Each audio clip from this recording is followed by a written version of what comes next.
Hi, my name is Jill Sarm.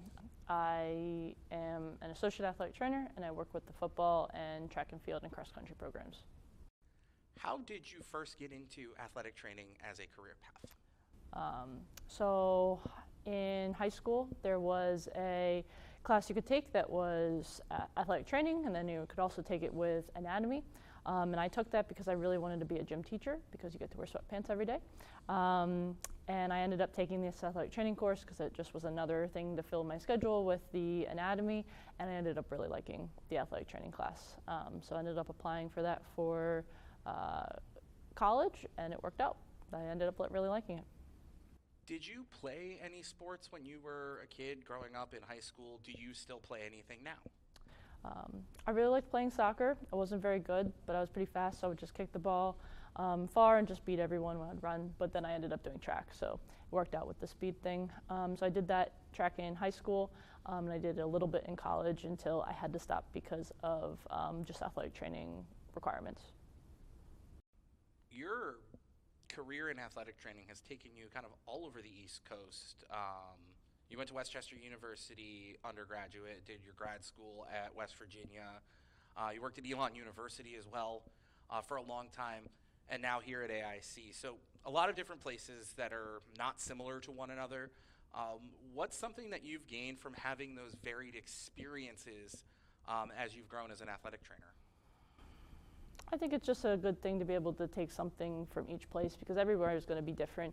Even if you're at the same Division II and you go to a Division II, they're all going to be different.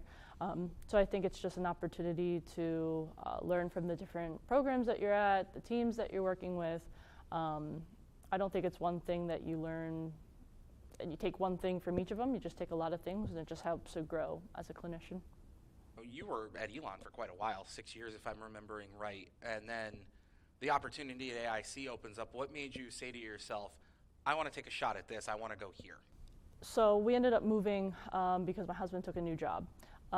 So from that, it was, he ended up taking a job because I had the first move in Elon, and then he lived down there and worked with us. And then he ended up getting a job up in Connecticut. So for us, we had already moved and we were here. So, taking the jump from Elon to AIC, it's just another opportunity to be able to take what I've already learned clinically and being able to apply it to the teams that I'm working with here. It's a really great opportunity to still work with football programs and track, stuff that I have a lot of background with both sports. What's something about athletic training that people generally don't know that you want to tell them or want them to know? I think the main thing is just that we have a lot of relationships with student athletes, with coaches, with other parts of the sports medicine team, and we're there every day. We're there first one's in, last one's out, not as to pat ourselves on the back, but just that, we're all part of the team. I think a lot of times people think, it's the worst time because you're injured, but we're trying to do things that hopefully make it better for the people that when they are injured, we're at least trying to help them get better. What is your favorite part about the job in general? For me, I really like the grind of, going through a season. Preseason's hard. It's hot. It's a lot of time that you're there for hours on end, but it makes up for it when you get into the season. And it's hard at the beginning of the season, but then you're able to kind of commiserate with everyone and go through it. But it's not to say everything's bad. It's just to say that everything is, again, you build off one of other things, each other, and it makes you being able to appreciate when you have those good moments with the wins, with getting people back to play, with just having a fun time, whatever it might be. And I think again, it's not one aspect, but it's just a lot of different things that kind of build off of one another. What's it like to be an athletic trainer working in a department with an athletic director that was and still is a certified athletic trainer who actually understands what you're going through in your profession on a day-to-day basis? I think it just that you have a lot of support with issues that they're going to be having the support with your program, with their profession, knowing that you're able to grow. That's something that for me, I had always had the desire of going into athletics administration.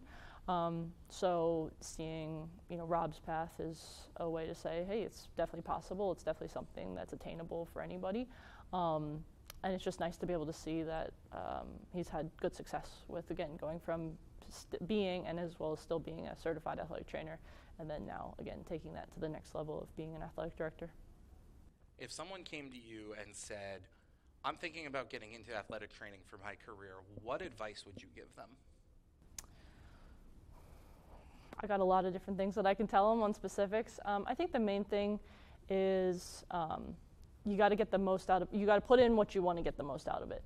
For me, each of my different clinical sites when I was a student, I ended up liking the next one better than the previous. So for me, it's something that, again, you're going to get what you put into it. So taking different internships, doing things, it's hard, it's not easy, but really you can do anything for 2 years, and if you can kind of push yourself really hard, it really makes a difference when you're coming out with your experience and then whatever job you're going to be getting later.